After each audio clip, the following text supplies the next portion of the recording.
दोस्तों, आपने भर्तृहरि का कथा तो सुना होगा। उन्होंने कितनी घोर तपस्या की थी। उज्जैन में आप जाएंगे, देखेंगे तो भर्तृहरि जो पहाड़ों पर उन्होंने तपस्या की थी, वहां पर अभी भी उनकी तपस्या का जो गुफाएं वहां पर भी मौजूद हैं, पड़ी हुई हैं सर। और उस गुफाओं से आपको मालूम होगा कि भर्तृहरि ने कितनी कठिन तपस्या की होगी। लेकिन भर्तृहरि की कथा सर, भोग से वैराग्य तक का उनका सफर है था। भोग से वैराग्य तक का उनका सफर था भर्तृहरि का। भर्तृहरि ने सब कुछ देखा, सब कुछ जिया। राजा थे वे, वैभव था उनके पास, प्रेम था, और प्रेम का छलावा भी था उनके पास। प्रेम का छलावा भी था। अपने ही छोटे भाई विक्रमादित्य की हत्या का आदेश उन्होंने दिया था। उन्होंने अपने हाथों राजपाट, भोग, वैभव सब कुछ था उनके पास, लेकिन उनका मन थक गया था। मन थक गया था। भोग में केवल उनको पीड़ा मिली। भोग में केवल पीड़ा मिली, छलावा मिला। सब कुछ देख परख कर उन्होंने छोड़ दिया सब। बहुत कम लोग इतने पक कर संसार छोड़ते हैं। ऐसे बहुत कम लोग हैं जो उन्होंने भोग विलास इतना पके होने के बाद भी संसार छोड़ते हैं, जितना भर्तृहरि ने करके छोड़ा था। वो अनूठा आदमी था भर्तृहरि सर। खूब भोगा, फिर खूब छोड़ा। उपनिषद सूत्र बताते हैं सर, उन्होंने सभी भोग त्याग करके सत्य को जाना, सत्य को जाना, सत्य को पहचाना। भर्तृहरि ने संसार की एक एक बूंद निचोड़ ली थी। अंत में पाया सब तो शून्य है। इतना संसार का एक एक बूंद निचोड़ लिया था उन्होंने, लेकिन अंत में पाया कि सब शून्य है, सब सपने हैं। ये सब राजपाट, जितने भी वैभव, धन दौलत, भोग विलास, सब झूठे हैं। उन भोग के दिनों में उन्होंने श्रृंगार शतक तो लिखा, श्रृंगार का अनूठा शास्त्र भी लिखा, कोई उसका मुकाबला नहीं। कई लोग प्रेम और श्रृंगार पर लिखते हैं, पर भर्तृहरि जैसा स्वाद कोई नहीं दे पाया। आज विचारक बातें करते हैं सर, बल्कि एक अनुभव सिद्ध वाणी से श्रृंगार शतक में संसार का सारा सार समाया हुआ था। फिर भी अंत में सब व्यर्थ लगा भर्तृहरि को। भर्तृहरि जंगल की ओर चढ़ पड़े। वहां उन्होंने वैराग्य शतक लिखा।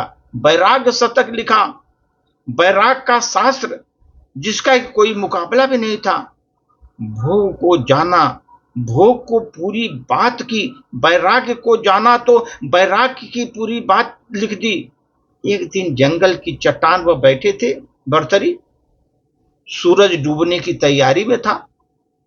उनकी सुनहरी किरणें, सूरज के सुनहरी किरणें पत्तों पर पड़ रही थी, और पगडंडी को एकदम स्वर्णिम बना रखा था। पगडंडी को, क्योंकि सूर्य किरणें पत्तों से होकर जो पगडंडी पड़ती थी, स्वर्णिम बना रही थी उस समय। उसी समय दो घुड़सवार तेजी से आते हैं, और दोनों ओर से दोनों घुड़सवार आते हैं। घोड़ों की हिनहिनाहट से भर्तृहरि की आंख खुल गई, क्योंकि वहां तपस्या में लीन थे। उनकी आंख खुल गई। सामने एक चमकदार चीज नजर आई तीनों को, वो दोनों घुड़सवार को, भर्तृहरि को भी। ये तीन चीज वहां पर, एक चीज दिखाई थी वहां पर, उसकी चमक अनोखी थी। भर्तृहरि ने तो हजारों हीरे देखे थे, क्योंकि वो बड़े राजा थे, पर ये तो कुछ और ही था। एक क्षण को भर्तृहरि की वासना जागी, अब उस चमक ने उनके मन को छुआ, परंतु साक्षी भाव जागा अंदर से। मन के सारे अनुभव याद किए उन्होंने, भोग की पीड़ा, विषाद। मन में कहा, अरे पागल, क्या कर रहा है? यह सब तू छोड़कर तो यहां आया है। इसकी कीमत, इसकी पीड़ा सब तूने जानी है, फिर उसी में लौटना चाहता है। उधर दोनों घुड़सवार हीरे के पास रुक गए। दोनों एक दूसरे को देखा, तलवारें खींच गई दोनों में। दोनों ने दावा किया कि पहले मेरी नजर पड़ी हीरा पर, वो बोलता है दूसरा कि मेरी हीरा पर नजर पड़ी। बातों बातों में हल न हुआ क्षण, क्षण भर में तलवारें खींच गई दोनों की और तलवारें चल पड़ी। वहां पर दो लाशें तड़पती हुई जमीन पर लहूलुहान थी। हीरे के सामने दो लाशें तड़पती हुई लहूलुहान थी वहां पर। हीरा भी वहीं पड़ा था, अपनी जगह पर भरसरी देखते रहे। सूरज की किरणें चमक तो रही थी पर कोमल हो चली थी। हीरा बेचारा यह भी न जान सका कि उसके आसपास क्या हुआ। सब कुछ हो गया वहां पर। एक आदमी का संसार जागा और वैराग्य बन गया। दो आदमियों का संसार जागा और मत बन गया। मौत बन गई दोनों की। एक आदमी का संसार जागा और वो वैरागी बन गया, वैराग्य हो गया उसको। और दो आदमियों को संसार जागा और मौत बन गए दोनों। अभी दोनों जीवित थे, खून बह रहा था, सांसें चल रही थी दोनों सैनिकों की, दिल धड़क रहा था, मन सपने बुन रहा था। पर एक पत्थर के पीछे प्राण गंवा दिए दोनों ने। दोनों चटपटा करके प्राण गंवा दिए। और वह निर्दोष पत्थर, उसे पता भी न था कि यह उसके लिए हो गया दोनों का। उस जो निर्दोष पत्थर हीरा था, उसको पता ही नहीं था कि उसके कारण ये दोनों का प्राण चले गए। भरथरी बैठे बैठे जीवन के सारे अनुभव से गुजर गए, भोग के, वैराग्य के और पार हो गए। उनका साक्षी भाव जाग गया, आंखें बंद की और फिर ध्यान में डूब गए। जीवन का सबसे गहरा सत्य क्या है? तुम्हारा चैतन्य।